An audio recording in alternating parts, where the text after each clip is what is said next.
All right. Well, we'll get started here, you guys. Thank everybody for joining our bi-weekly Unite to Fortify webinar series. Today, we're going to be doing a live interview with our head of customer success and our technical liaison, customer technical liaison, Ron Sharon. Uh, Gabby will be participating in asking the questions today. Hopefully, this is informative because, Ron and his team are the folks that work with you directly, work with your customers directly, from whether it's daily activity, monthly, quarterly, you know, that personal touch to that customer experience has been one of the things that's kept the customers here at 360 SOC. For anyone who's new to this call, we have an exceptionally low churn.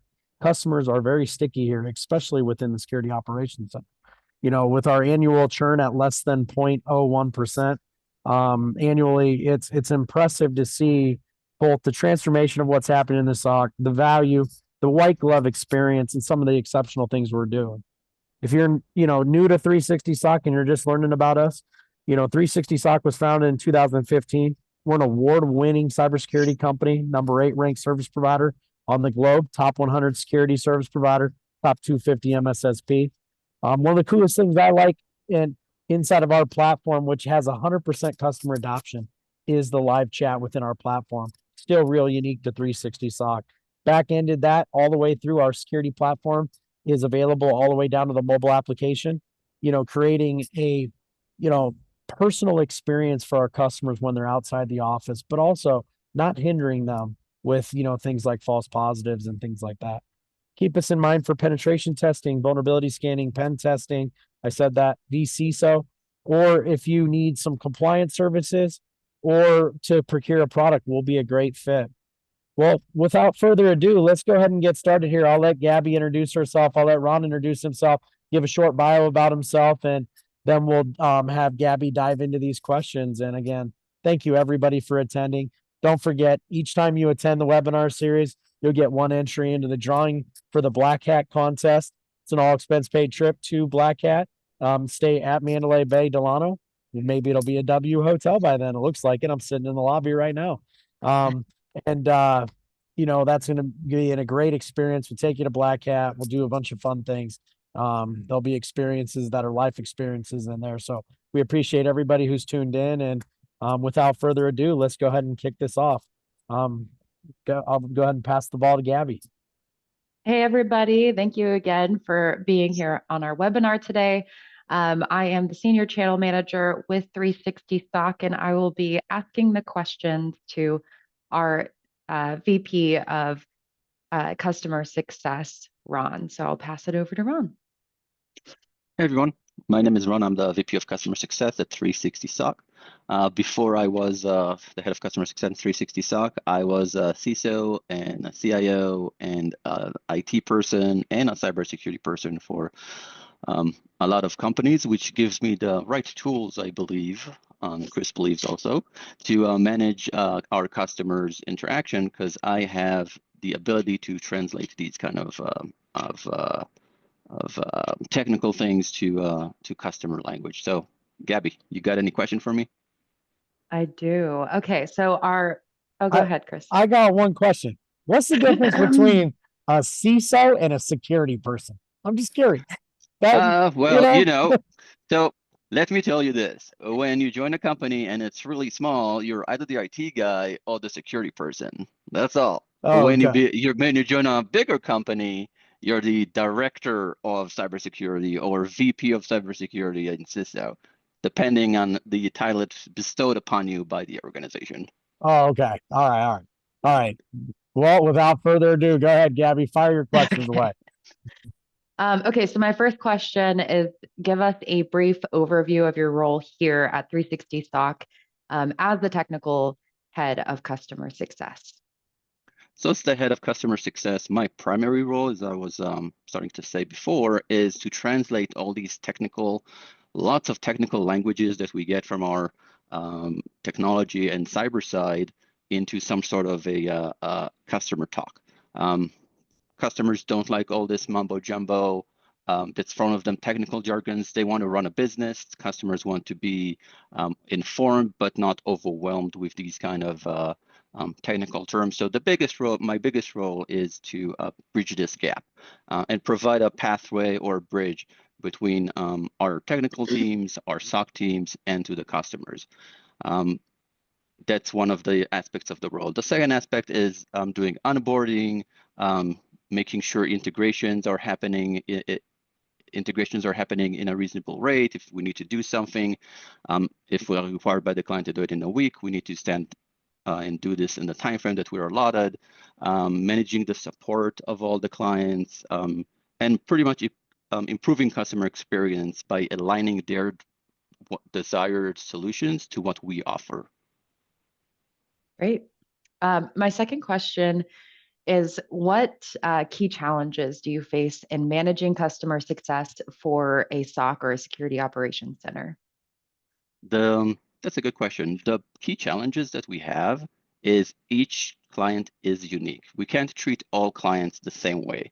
So clients are really unique, and the biggest challenge is adjusting first of all, understanding the business requirements of every client, translating them to technical requirements from our team, and then creating processes, procedures, and align our, again, solutions with customer requirements. This is the biggest challenges. Scalability, sometimes customers expand in a really high rate, and they choose to do like M&As, they choose to go into other avenues of revenue that we need to catch up on and understand.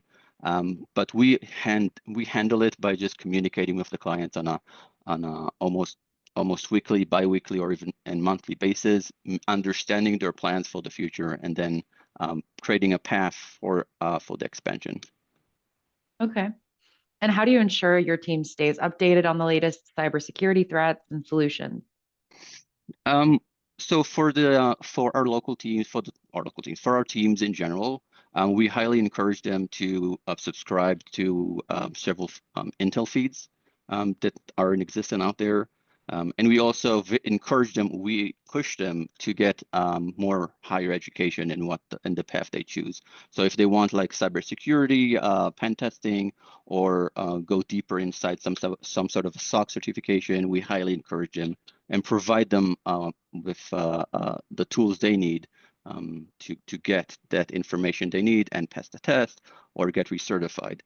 We also discuss it in meetings that we have, that we always have in our Zoom bridges.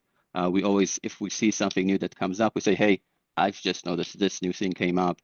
We need to get updated on it and see where it's going to hit any of our customers or us, and be prepared.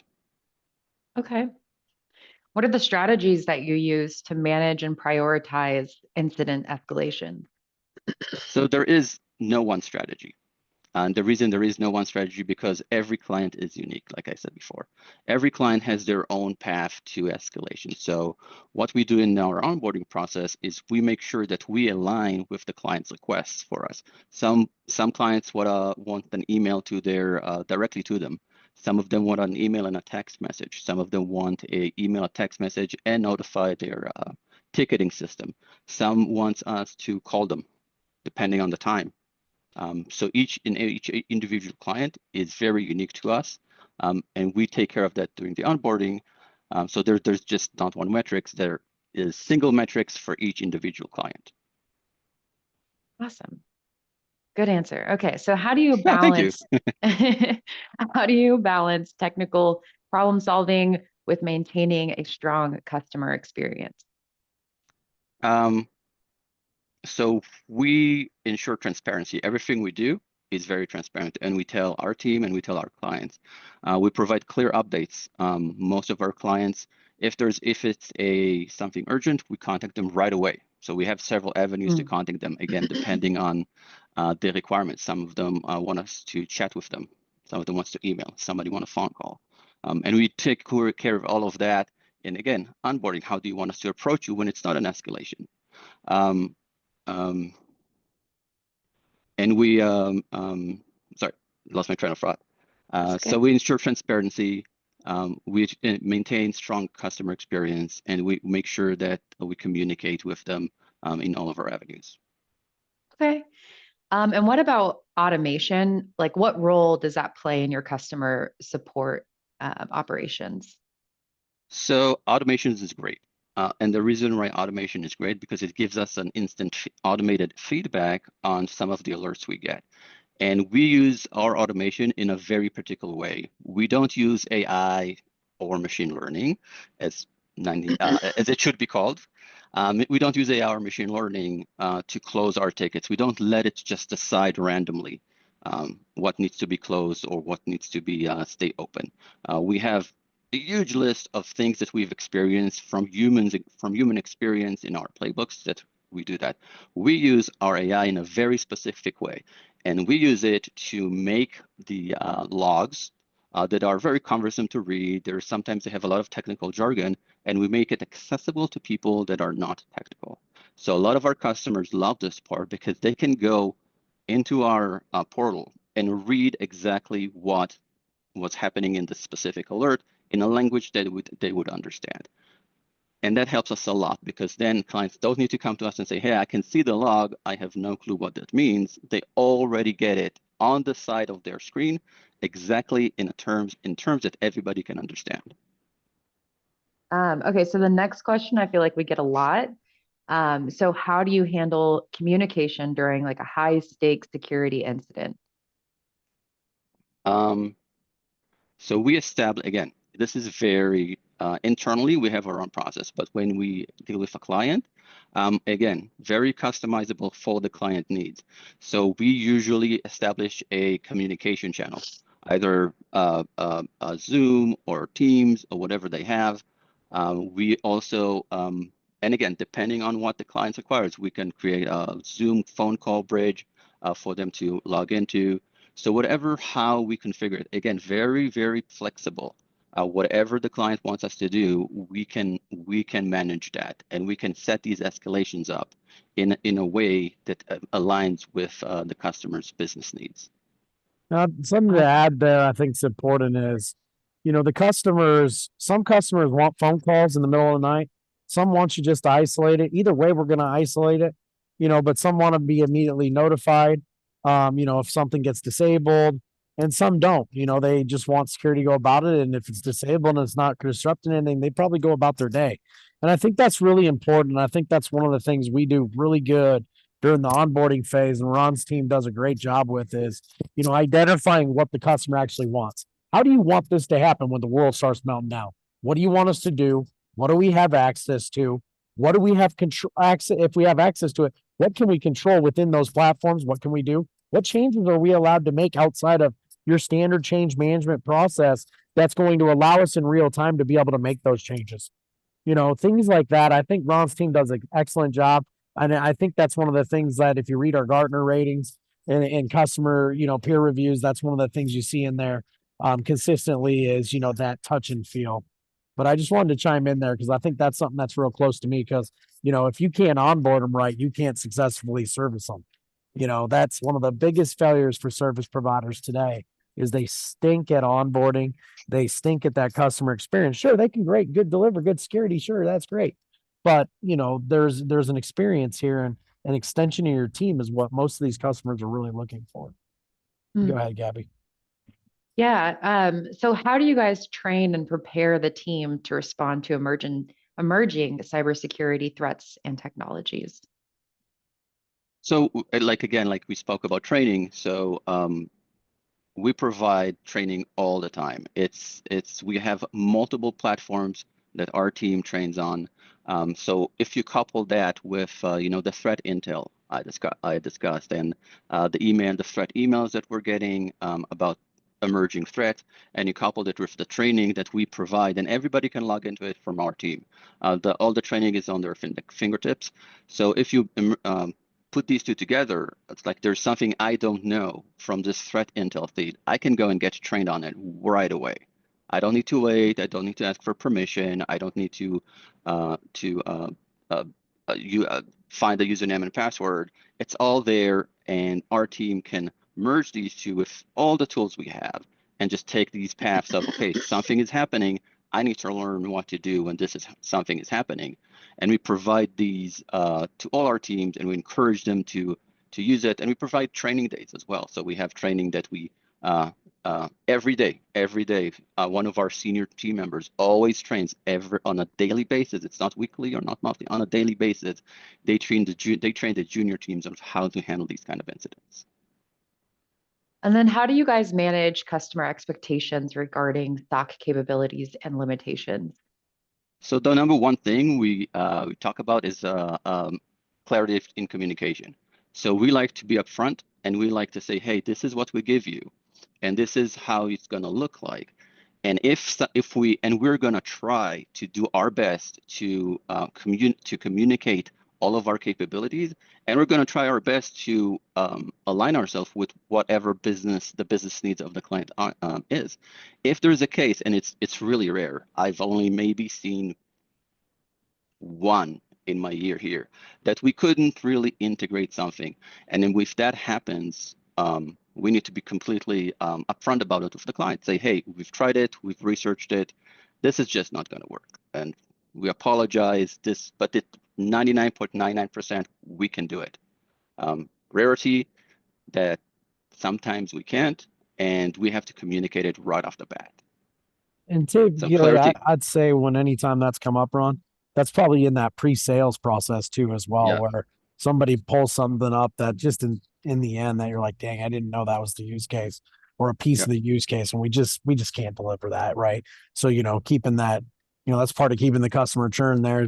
Customer sticky is truly the fact that we're very transparent, very upfront. We show people our cost a lot of times, and that's, I think, builds that trust factor. So 100%.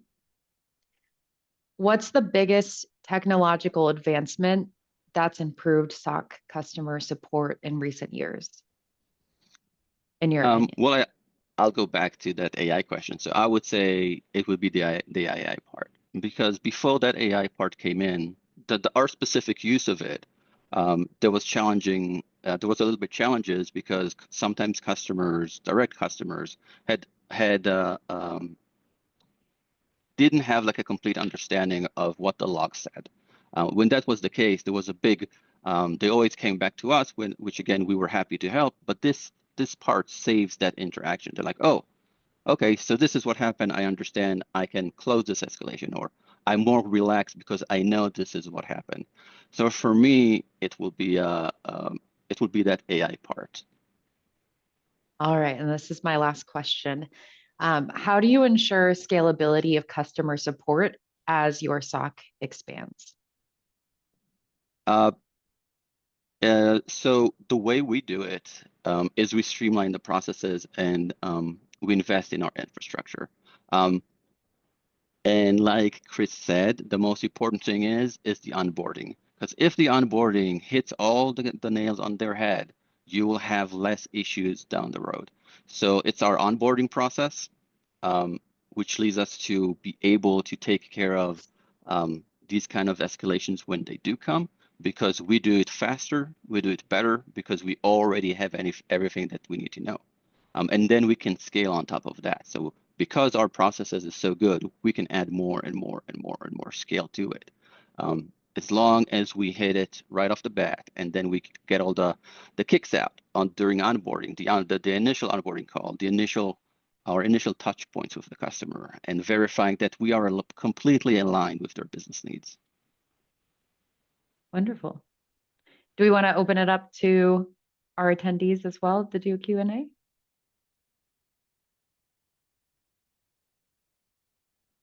Cool. Does anybody out there have any questions? Go ahead and pop them in the chat, or raise your hand, and we'll go ahead and answer those live. I'm going to go ahead and stop the recording.